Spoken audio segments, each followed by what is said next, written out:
Bienvenue au podcast Sorcellerie Blanche. Aujourd'hui, je vais parler d'une médecine qui fait partie de ma vie depuis des années déjà, mais qui est clairement se manifeste beaucoup dans les derniers temps, la médecine du loup.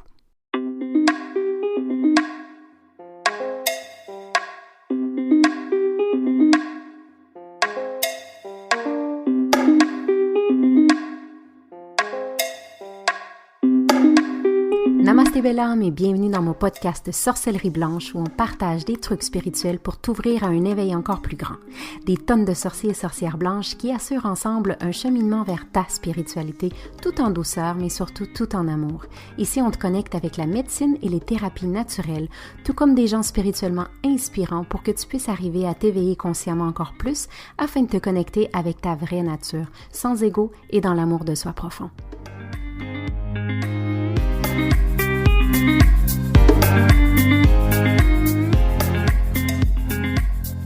Je suis Gaïa Charline, sorcière blanche Shaman to Be et fondatrice des programmes Zentrepreneurs et Momentum pour aider les entrepreneurs spirituels à vivre aisément de leurs activités tout en restant alignés et intègres. Bienvenue dans mon cercle magique. Salut belle sorcière, bon matin, c'est le matin ici, je viens de terminer une session au tambour pour me connecter avec mon propre cœur, en fait, mon propre rythme. Dernièrement, pour moi, j'ai eu beaucoup de changements, de prise de conscience. Je suis arrivée à un carrefour, en fait, dans ma vie. Je ne sais pas si tu as passé par là aussi, mais quand on arrive à un carrefour, c'est pas vraiment confortable, en fait. Parce que c'est comme cette gap qu'on parle en anglais, ce trou entre tout ce que j'étais ou tout ce que ma vie était, en fait. Et je ne suis pas encore entrée dans la nouvelle étape de ce que je souhaite comme changement. Et donc, dans cette étape entre les deux en fait, il est bien souvent très, très inconfortable.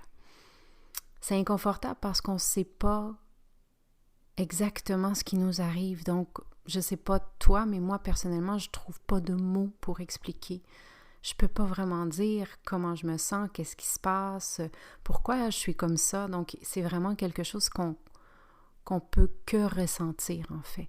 C'est très, très au niveau des émotions. Puis, même si on voulait essayer d'expliquer un peu ce qui nous arrive, c'est comme si les mots manquaient.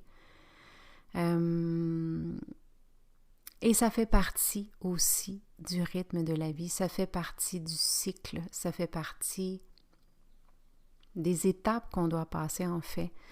Ce entre-deux inconfortable. Et ce entre-deux inconfortable, ben si on prend pas le temps d'aller au fond des choses, puis d'aller vraiment sentir et vivre les émotions, c'est qu'on va passer tout de suite à l'autre étape, et à l'autre, et à l'autre. Et on va toujours tenter, en fait, de combler un vide ou d'aller chercher des informations peut-être plus au niveau rationnel pour se réconforter, voilà. Donc, la médecine du loup, pour moi, fait beaucoup de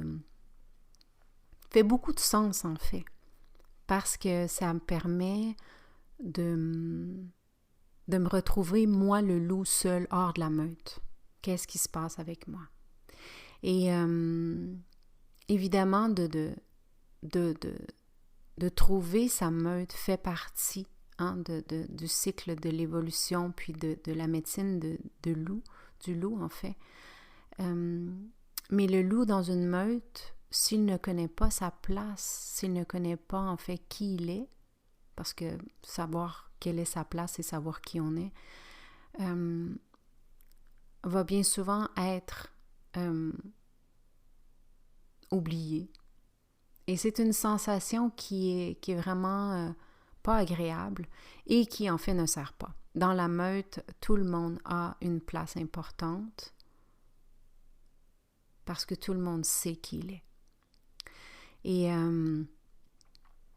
en ce moment, c'est de redéfinir, en tout cas pour moi, à l'aide de la médecine du loup, de me rappeler, de me redéfinir et surtout d'aller m'observer moi. parce que l'autre est toujours un miroir. Hein? Chaque rencontre qu'on a, c'est une part de moi qui est là. Donc, d'aller vraiment observer ce loup, en fait, ce loup qui est blessé, ce loup qui est meurtri, ce loup qui est plus faible, ce loup qui perd son poil, cette période, ce carrefour, comme je le disais plus tôt, où on les vit, puis on le vit, et on le vit à quelques reprises, et on peut le vivre pour certaines à chaque mois, mais c'est toujours d'aller revisiter ce loup, non la meute, mais ce loup. Comment est-ce qu'il me parle? Pour moi, la médecine du loup, ça me parle tellement parce que c'est une médecine qui demande à guérir notre psyché, en fait. Notre mental, ce rationnel qui est souvent trop présent. On est invité plutôt à aller ouvrir notre troisième œil, de voir une autre dimension. Puis, ce troisième œil nous ouvre à une vision réaliste, mais aussi surtout visionnaire de notre monde et du monde en soi. Et j'ai toujours eu cet appel d'être la propre visionnaire de ma propre vie, donc d'être pionnière dans ce que je faisais. Et quand je dis pionnière, c'est d'être moi, celle qui prend l'initiative, celle qui a l'appel et celle qui réalise ces trucs-là. Ça m'a amené à faire des choses incroyables dans ma vie à tous les niveaux.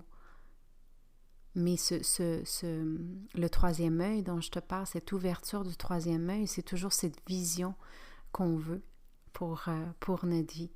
La réalisation de soi, en fait. De soi et non du moi. Et ça fait une sacrée différence. Le moi, plutôt mon envie, mes performances. Et là, je parle vraiment de la réalisation du soi. Quelque chose qui est vraiment au-delà, qui est beaucoup plus grand. Cet appel qui est beaucoup plus grand. Et parfois, il y a une fine ligne entre les deux. Et j'ai observé que c'est facile de tomber dans cette réalisation du moi. Et des fois, c'est très, très subtil. Donc, une des questions, je dirais, dans la médecine du loup serait: en quoi est-ce que je peux être utile afin d'être utile à l'humanité? Puis, c'est pas quelque chose de gros, une grosse montagne, une lourdeur, une pression qui est très, très gros, mais c'est vraiment de dire comment est-ce que je peux, moi, être utile et me sentir bien, moi, comme la louve, comme le loup, afin d'être utile à l'humanité ou à ma meute, en fait. La manada, en espagnol. La médecine du loup, c'est un symbole d'unité. C'est cette unité, en fait, entre le masculin et le féminin. Ces deux énergies qu'on a, tout le monde, à l'intérieur de nous. Ce que j'aime beaucoup, quand je me ramène à travailler sur moi, à m'observer dans ce développement personnel et spirituel en soi, c'est qu'à travers cette médecine, c'est là qu'on peut observer nos peurs, notre méfiance, puis la méfiance du monde autour de moi, mais aussi de mon propre monde intérieur. Quand je te parlais tout à l'heure de cet espace entre les deux, c'est est-ce que j'ose aller dans cet espace, ce néant où je ne sais pas, où je n'ai plus rien à quoi m'accrocher, où je vais vivre des nouvelles émotions que je ne connais peut-être pas, que je ne me reconnais pas.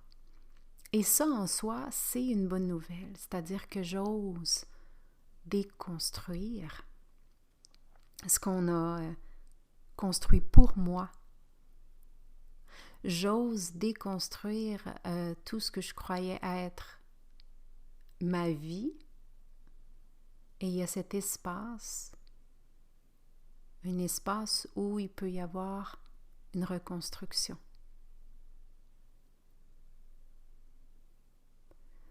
La méfiance de notre monde intérieure, c'est incroyable tout ce que ça peut nous faire faire. Ça nous fait prendre des mauvaises décisions, aller dans des mauvaises directions, poursuivre des mauvaises relations. Quand je dis mauvaises relations, en fait, c'est des relations qui nous permettent pas d'être dans cette expansion, hein? Dans une version de soi qu'on apprécie, qu'on aime, avec laquelle on est bien.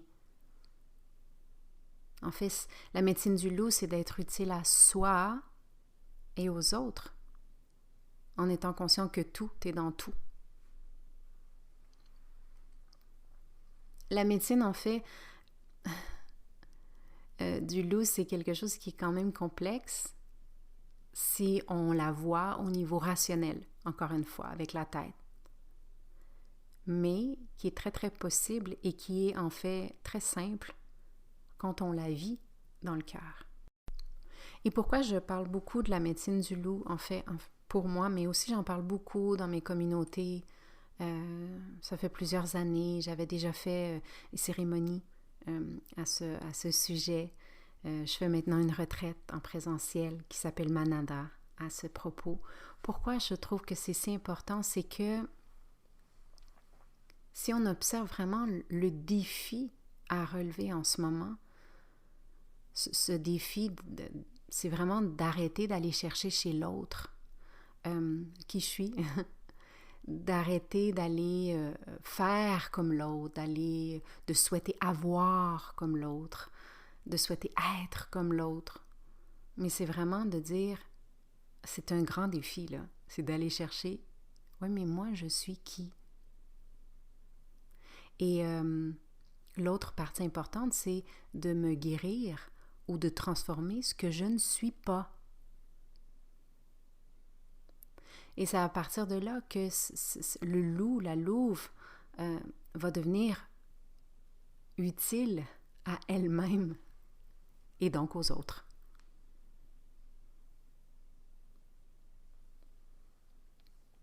Parce qu'en ce moment, dans la société dans laquelle on est, j'adore, il y a un super bel éveil spirituel, mais cet éveil va souvent nous faire tomber rapidement dans une performance. Et il y a même cette tendance à chercher à être important plutôt qu'utile. Donc, c'est vraiment une médecine qui et c'est les défis de la médecine ici, accepter le chemin du loup, le loup oméga, et puis bêta, et puis alpha. Toutes mes postures ou toutes mes saisons de vie sont importantes dans mon cheminement.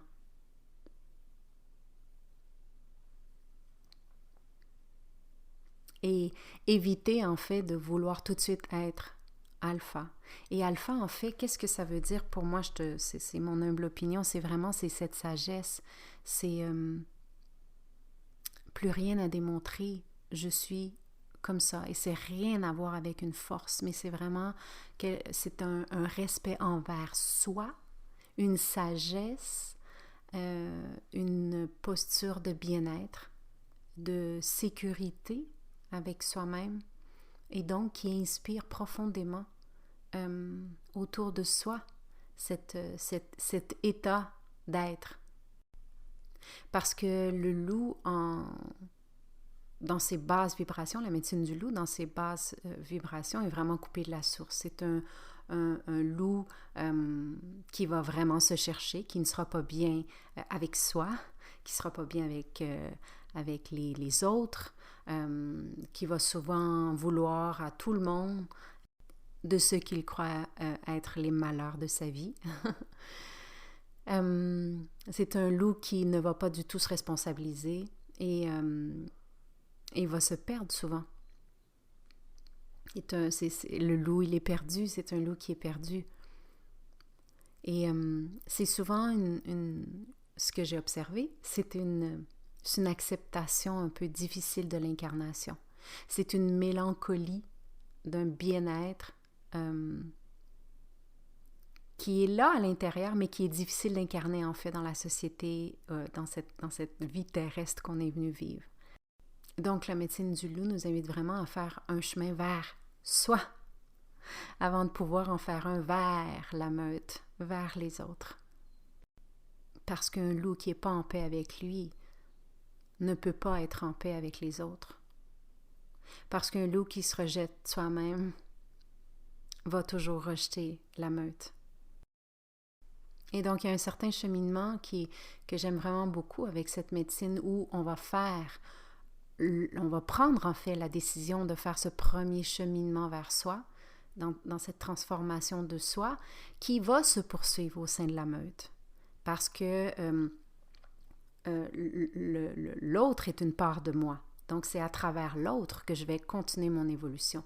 Mais ce premier pas, ce premier cheminement vers moi, en fait, va déjà être une grande part dans l'énergie parce que c'est un désir, c'est un souhait, c'est une intention que je vais poser d'être bien moi, avec moi, et par la suite, au sein de la communauté, au sein de la meute, je vais pouvoir poursuivre ce cheminement.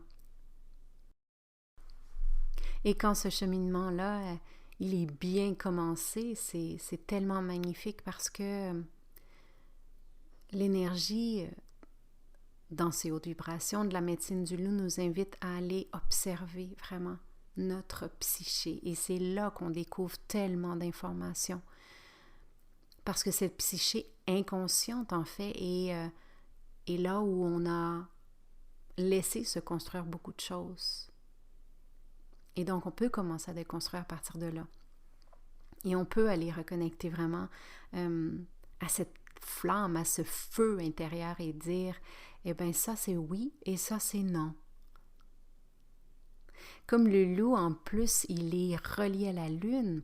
La lune, c'est le siège de notre inconscient. C'est cette grande vision qu'on a de notre monde et du monde. Et la lune, ben, ça nous accompagne à reconnecter avec cette intuition, cet instinct aussi. Cet instinct qui nous reconnecte avec notre nature sauvage. Et la nature sauvage, ben, en fait, c'est la liberté. Et la liberté, c'est quoi? C'est un état d'être. C'est vraiment un état à l'intérieur. C'est quelque chose, c'est une émotion, la liberté. Et la liberté, c'est quand j'arrive à me libérer de toutes ces mémoires, en fait, tout ce qui encombre mon mental, toutes ces douleurs, ces peines, ces colères. Difficile de tout se défaire de tout ça, mais un pas à la fois, comme je dis toujours, monter le premier escalier, la première marche, en fait. Donc pourquoi j'avais envie de te présenter cette médecine du loup, en fait, c'est que l'instinct du loup nous invite beaucoup à revenir à nos sens. Et c'est drôle parce qu'on dans le cheminement Gardien de la Terre là, qu'on fait avec Ghislaine Duboc et tout le magnifique groupe qu'on a, c'est vraiment cette grande prise de conscience de reconnecter à nos ressentis, à nos émotions, qui sont des indicateurs tellement incroyables par rapport à la vie, en fait, à la vie au complet. Et on se rend compte à quel point c'est difficile pour nous d'aller connecter avec ces émotions, avec ses ressentis, avec ses capacités, parce que c'est vraiment ça, c'est de retrouver cette force, cette capacité que j'ai moi. Qu'est-ce que je suis, qu'est-ce que je sens, qu'est-ce qui vibre à l'intérieur. Et du moment où je suis capable de reconnaître ça et de mettre des mots, ben c'est là que je vais pouvoir entrer dans la valse de la vie avec les autres.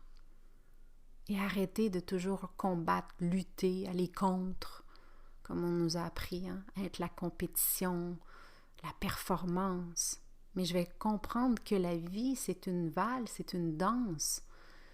Et que tout ce qui se présente à moi, c'est une part de moi. Et comment est-ce que je choisis de danser avec ça? Puis d'apprendre vraiment à laisser sa voix, VOIX, pour retrouver sa voix, VOIE. Parce que celle qui ne sait pas hurler jamais ne retrouvera sa bande, a dit Charles Simic. Allez, j'espère que ça t'aura parlé à toi aussi. Je te souhaite une belle fin de journée, belle louve.